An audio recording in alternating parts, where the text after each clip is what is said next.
한 주간도 여러분 건강하게 잘 지내셨습니까?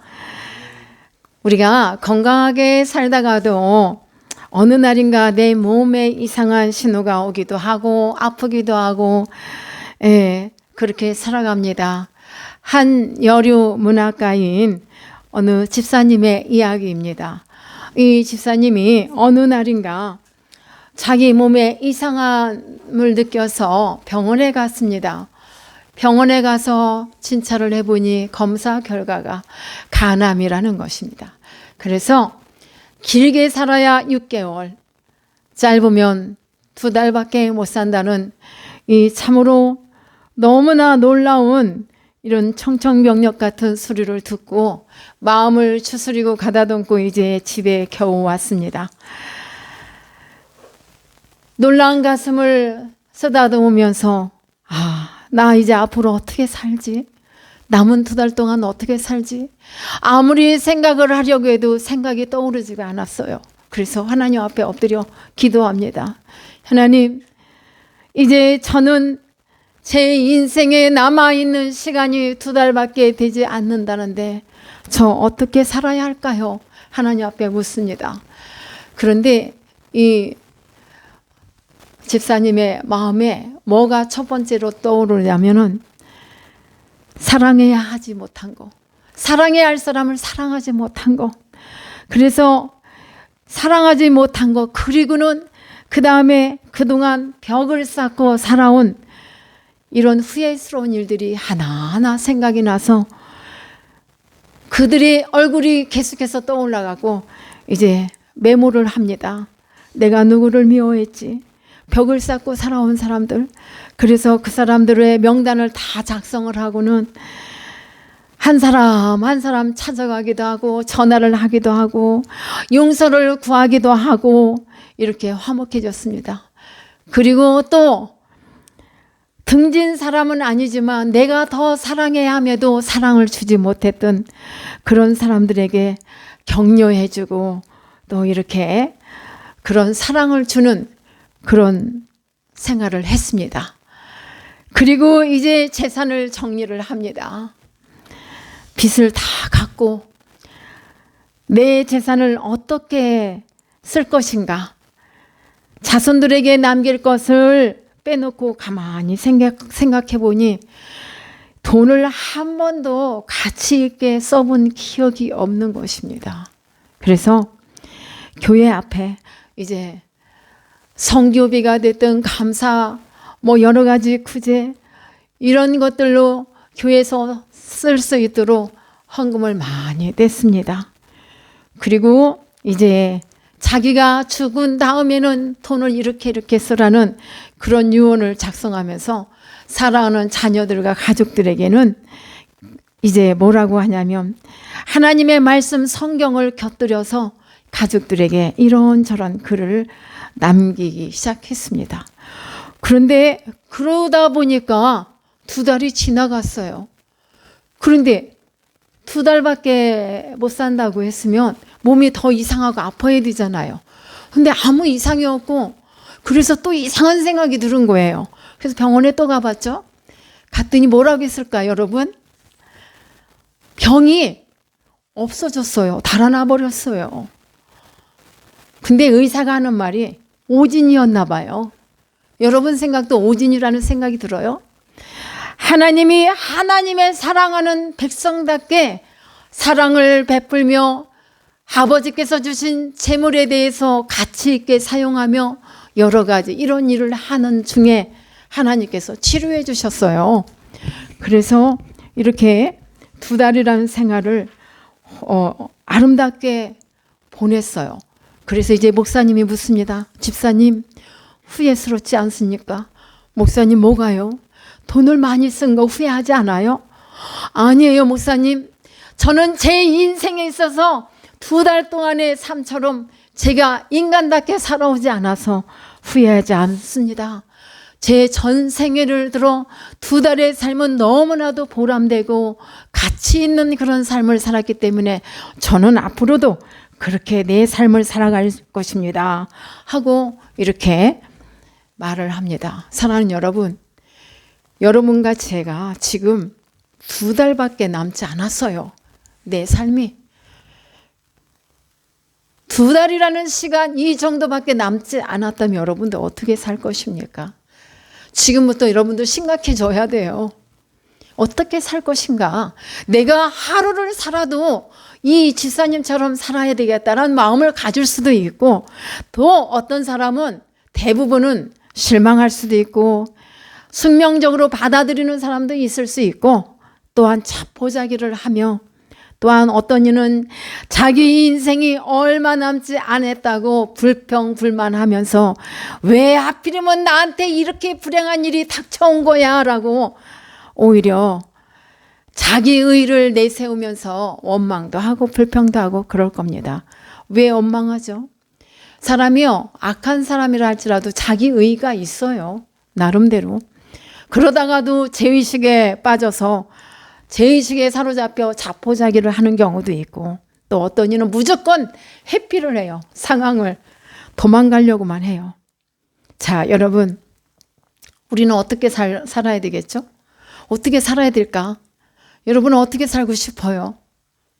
지금 딱 2달 남았다고 생각하고 우리 말씀 속에 함께 풀어가 봐요. 오늘 이 시간 새해 벽두에 이 일에 대한 생각을 한번 정리해 보자는 뜻으로 이 말씀을 전합니다. 새해를 맞이한 지 벌써 4번째 주일을 맞이했잖아요. 그러나 아직 시작에 불과해요. 새해 벽두에 우리가 이러한 문제들을 생각하면서 우리 사람에게는 인생의 종말이 누구에게든지 닥쳐옵니다. 그것이 내 인간의 삶 속의 종말이 됐든 우주적인 종말이 됐든 이런 종말을 저와 여러분을 맞이하게 돼요. 아버지라는 그 소설의 주인공처럼 이 아버지는 그냥 자신을 위해서 살고 가족을 위해서 살고 또 마지막 순간까지 남에게 어떤 도움이 될까 하고 이렇게 최선을 다하면서 살아갔던 그 아버지처럼 우리도 살아갈 것인가? 사랑하는 여러분, 내 개인의 삶 속에 분명히 종말이라는 것을 찾아온다는 생각을 하고 우리가 종말에 대해서 준비를 해야 합니다. 많은 사람들이 종말에 대해서 오해를 하고 있습니다. 그래서 어떻게 하냐면 종말을 두려워하는 거예요. 부정적인 이미지로 배워왔기 때문에 부정을 하며 두려워하는 것입니다. 인간의 죽음을 종말이다, 마지막이다, 끝이다라고 이렇게 생각을 하기 때문에 슬픔과 두려운 마음으로 가득 차 있어서 이 마음이 두려운 거예요.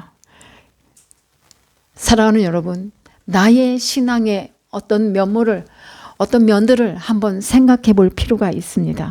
성경은 말합니다. 종말이 도적같이 오리라고 했고 구약 예언서에는 그날은 크고 두려운 날이라고 이렇게 표현을 합니다. 마태복음 24장에서는 예수님께서 말씀하십니다. 그때의 징조에 대해서 두려운 현상을 전쟁과 재난이 있을 것이라고도 말씀하셨고, 또 어떤 사람은 들림을 받고 어떤 사람은 또 남은 자가 되고 이와 같이 버려둠을 당하며 두려움의 날로 심어져 있습니다. 이것은 참으로 두렵죠. 남들은 다, 가족들은 다 들림을 받았는데 나 혼자 남아있다. 남은 자가 될 것입니까? 들림 받은 자가 될 것입니까? 이거는 내가 풀어나가야 할 일이겠죠. 근데 여러분, 왜 두려울까요? 왜 두려울까? 이 말세의 징조에 대한 이런 현상들 때문에 두려울 거예요. 우리는 그 생각보다는 우리 속에 있는 죄성 때문에 두려운 것입니다. 죄의 본성이 우리를 두렵게 만드는 것이에요. 저와 여러분이 모든 삶 속에 아까 이 집사님이 2달 동안 남은 시간 동안에 너무 아름답게 살았잖아요. 그렇게 살아가는 사람에게 과연 죄가 있어 두렵겠습니까? 우리도 그와 같이 열심히 최선을 다해서 살아간다면 두렵지 않죠. 물론 이 날은 심판의 날입니다. 양의 무리는 오른편에 또 염소는 어디에 있죠? 왼편에 서요. 하나님이 마지막 날에 믿는 자와 믿지 않는 자를 심판하실 때 양은 오른편에, 염소는 왼편에 두십니다. 그러므로 우리는 이것을 어떻게 믿고 어떻게 이해하느냐에 따라서 그날이 나에게 심판의 날이 될 수도 있고 축복의 날이 될 수도 있습니다. 그렇기 때문에 지금 일어나는 일, 작은 일들, 소소한 일로다가 너무 두려워하지 마세요. 너무 혼란스러워하지 마세요. 사랑하는 여러분, 우리가 진정으로 두려워해야 할 것은 뭐냐? 죄에 대한 것 두려워해야 돼. 믿지 않는 거에 대한 죄. 하나님의 심판을 나는 면할 수 없어요. 믿는 자든 믿지 않는 자든 선한 심판일 수도 있고 두려움의 심판일 수도 있습니다. 두려움에는 형벌이 따른다겠어요. 우리가 어떤 일을 만났을 때에 작은 일이 됐든 큰 일이 됐든 큰 일이라 해서 두려워하는 게 아니라 작은 일에도 매사가 두렵고 혼란스럽다면 우리는 어떤 일을 헤쳐나갈 수가 없습니다. 그렇기 때문에 진정으로 우리가 이렇게 살아가다 보면은 때로는 우리가 어떻게 아플 수도 있고 어려운 일을 당할 수도 있고 그것 때문에 두려운 것이 아니라 진정으로 내 속에 있는 죄성을 토해내지 않고 있기 때문에 두려울 수밖에 없어요. 그러니까 죄가 있는 사람은 언제나 떳떳하지가 못해요. 죄인들은 두 다리 펴고 편히 잘 수가 없습니다. 죄가 없으면 강함도 있고 담대함도 생깁니다. 그래서 우리는 죄를 멀리하고 죄를 두려워하면서 깨끗하게 살아가고 최선을 다하며 살아갈 때에 우리의 삶은 아름다운 열매로 가득하리라 믿습니다. 우리는 항상 주님이 원하시는 하나님이 가라 하시는 그 길을 택하고 그 길을 가기 위해서 주님의 말씀을 꼭 붙들고 우리 주님께서는 분명히 화평을 주시기 위하여 이 땅에 오셨지만 주님 때문에 예수님 때문에 불안 가정도 있을 수 있어요. 그러나 진정으로 우리 주님은 어느 가정에도 예수님으로 인하여 불안한 가정이 분란을 일으킬 수 있는 그런 가정도 있지만 그러나 궁극적으로 우리 주님은 화평이십니다. 우리 주님 자체가 화평이시기 때문에 평화의 왕으로 오신 우리 주님 때문에 우리는 참으로 내가 어떻게 종말을 맞이할 것인가를 주님의 말씀 안에서 깨닫고 준비하는 여러분들이 되시기를 바랍니다. 내가 어떻게 준비한 것에 따라서 축제의 날이 될 수도 있고 두려움의 날이 될 수도 있습니다. 사랑하는 여러분, 여러분들은 이 모두가 다 축복의 날로 맞이하시기를 축복합니다. 믿지 않고 준비되지 않은 자, 준비하지도 않고 준비되지 않은 자에게는 그가 목사이든 장로이든 권사이든 집사이든 어린아이라 할지라도요 심판의 두려움이 된다는 것을 꼭 기억해야 합니다. 우리 모두는 준비된 자로서 준비된 자가 되어서 공포의 날이 아니라 축제의 날, 축복의 날이 될 수 있도록 그날을 기대하면서 오늘도 그날을 기다리는 마음으로 최선을 다하며 살아가기를 축복합니다. 종말은 그렇다면 아름다운 날이에요. 그렇죠? 기대하고 기다리는 날이 되어야만 하겠습니다. 그러나 그 누군가에게는 두려움의 날, 심판의 날, 그런 죄악 중에 가장 두려움의 날이 될 수 있습니다. 오늘 예수님께서 천국에 대해서 말씀하시면서 잔치집의 비유를 이렇게 들고 있습니다. 특별히 이스라엘의 잔치의 풍속을 통해 주님이 재림하시는 그날을 이렇게 설명하고 계신데요. 보세요. 주님께서 오시는 날은 천국이라고 하고 계십니다. 천국. 그때의 천국은 마치 열 처녀에 대한 이 비유를 말씀을 하면서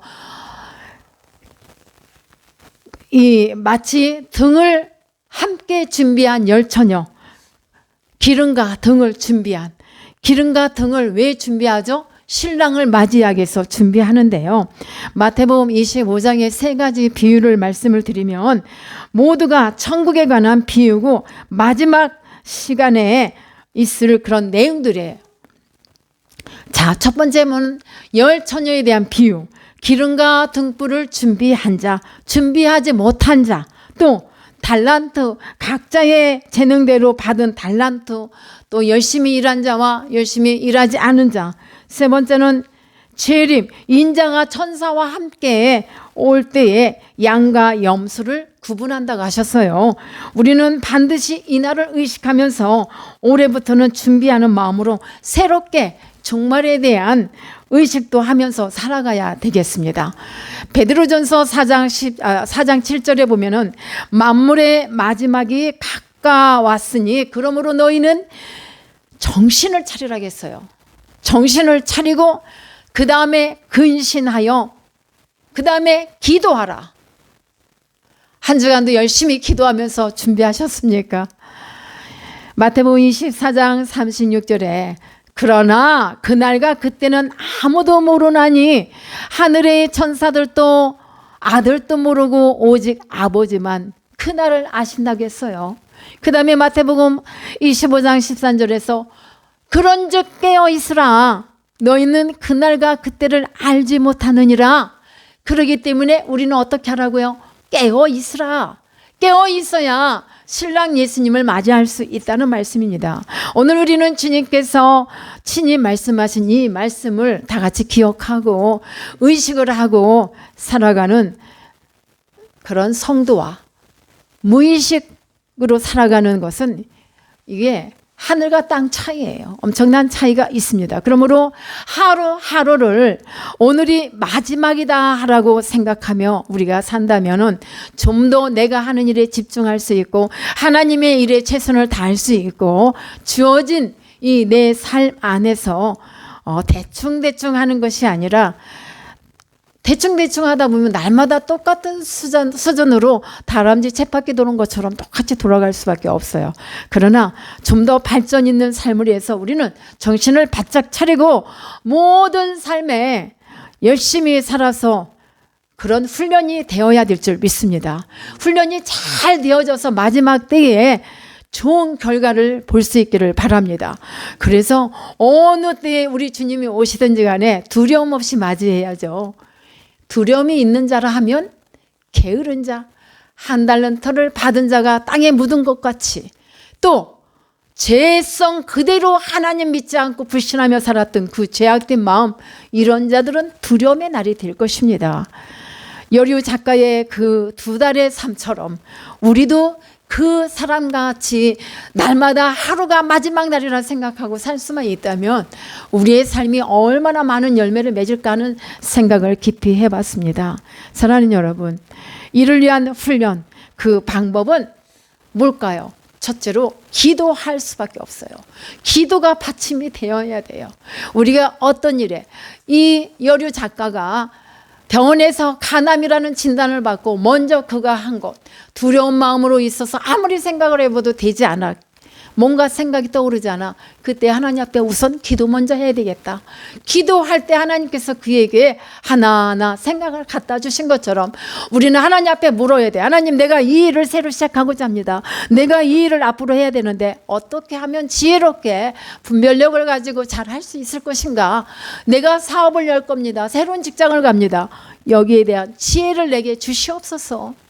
그래서 마지막 날이라고 생각하는 마음으로 일을 한다면 하나님께서도 기뻐하실 것이고 또 땅에서도 그 주인들에게 인정을 받고 칭찬을 받으리라 믿습니다. 우리가 하나님께서 원하시는 것이 무엇이 선한 것이고 무엇이 하나님이 기뻐하시는 것인가를 분명히 온전하신 하나님의 뜻에 따라 순종할 수 있도록 항상 우리는 그날을 준비해야 돼요. 깨어서 준비해야 돼요. 이러한 삶을 살 수 있기를 축복합니다. 마태복음 베드로전서 4장 7절에서 11절 말씀을 보면 아까 7절 말씀을 만물의 마지막에 가까웠으니 깨어 있으라고 했죠. 정신을 차리고 기도하라고 했어요. 근신하여. 그리고 무엇보다도 뜨겁게 서로 사랑하라.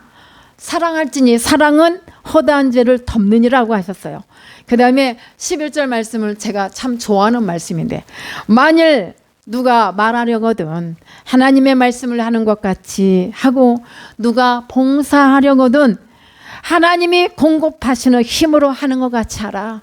내가 능력 있고 내가 힘이 있고 내가 잘나서 하는 것처럼 하지 말고 하나님이 주시는 그 힘을 공급받아 하는 것처럼 주의 일을 행하고 모든 일을 그리 하라 이 말입니다. 그래서 제가 이 베드로전서 4장 11절 말씀을 참 마음에 새기면서 살아갑니다.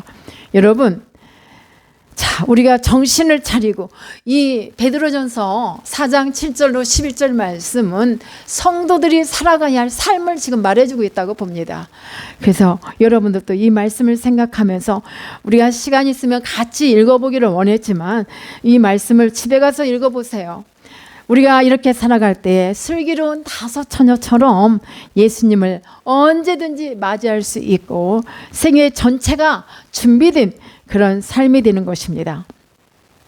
이스라엘의 전통 이 결혼식은요, 반드시 신랑을 누가 맞이하냐면 신부의 친구들이 맞이해요. 그런데 신랑이 낮에 오지 않고요, 밤에 어두울 때 결혼식을 해요. 그래서 해가 진 후에 오기 때문에 아무도 이 신랑이 언제 오는지 알 수가 없어요. 자정에 올 수도 있고 새벽에 올 수도 있고 여하튼 밤중에 오기 때문에 등불을 준비하고 있어야 한다는 말씀인데요. 준비가 되지 않은 이 다섯 처녀가 있었죠. 그런데 신랑을 맞이할 수 있었던 자는 누구였냐면은 기름도 여유를 준비했어요. 기름도 준비하고 등도 준비하고, 그래서 그 불이 신랑이 오시는데 불을 밝히는데 다 같이 다 준비가 되었어요. 그런데 신랑이 아직 오시지도 않았는데, 도착도 안 했는데 이 다섯 처녀는 기름이 다 떨어져 가요. 그러니까 뭐라 그래요? 다른 친구한테 가서 야, 기름 좀 줘. 이렇게 신랑이 오실 때가 됐는데 나는 지금 기름이 떨어졌어. 아니야, 이 기름은 나눠줄 수 있는 상황이 아닙니다. 야, 그러면은 가서 기름을 차라리 사오든지 해. 내가 너 주면은 나도 떨어지고 너도 떨어지고 안 돼. 그래서 이 기름은 나눌 수 있는 그런 것이 아닙니다. 나눠줄 수 있는 것이 아니라는 것은 삶의 내용이기 때문에 나눠줄 수 없다는 거예요.